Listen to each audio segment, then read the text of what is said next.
Hello, my name is Bishop Christopher Coyne, and through these liturgical blinks, I hope to be able to answer some of the questions that people have regarding the celebration of the Catholic Church's liturgy. So the question for today's episode.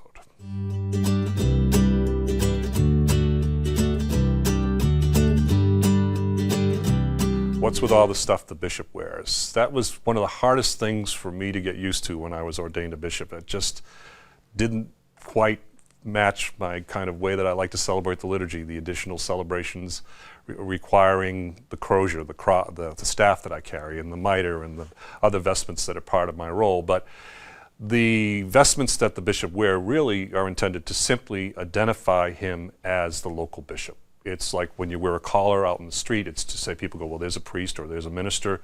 They're just by way of identification. Now, initially, they came into use in the church back in the 4th and the 5th century in Rome when the Christian religion was made a legal religion, and then very quickly became the most widely celebrated and widely participated in religions within the empire.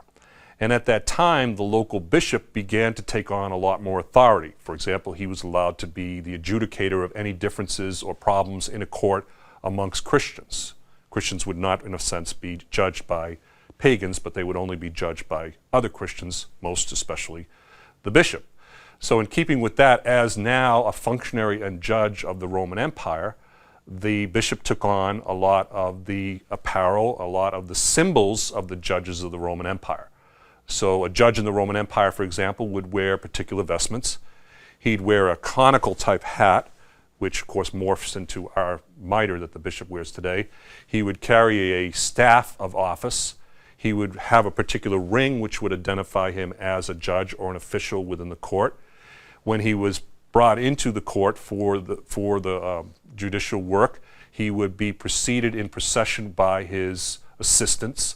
Sometimes he would even be accompanied with the singing of hymns by a choir of young men and boys. So when the bishop begins to take on a role of being a judge within the bureaucracy of the Roman Empire for Christians, he takes on a lot of the accoutrements of that. He takes on the staff, he takes on the ring, he takes on the hat, he takes on the procession and all those things.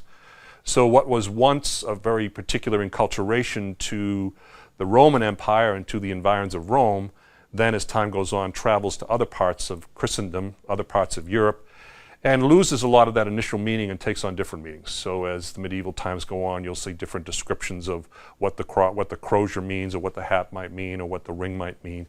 But initially they were just those things that were part of being a Roman judge.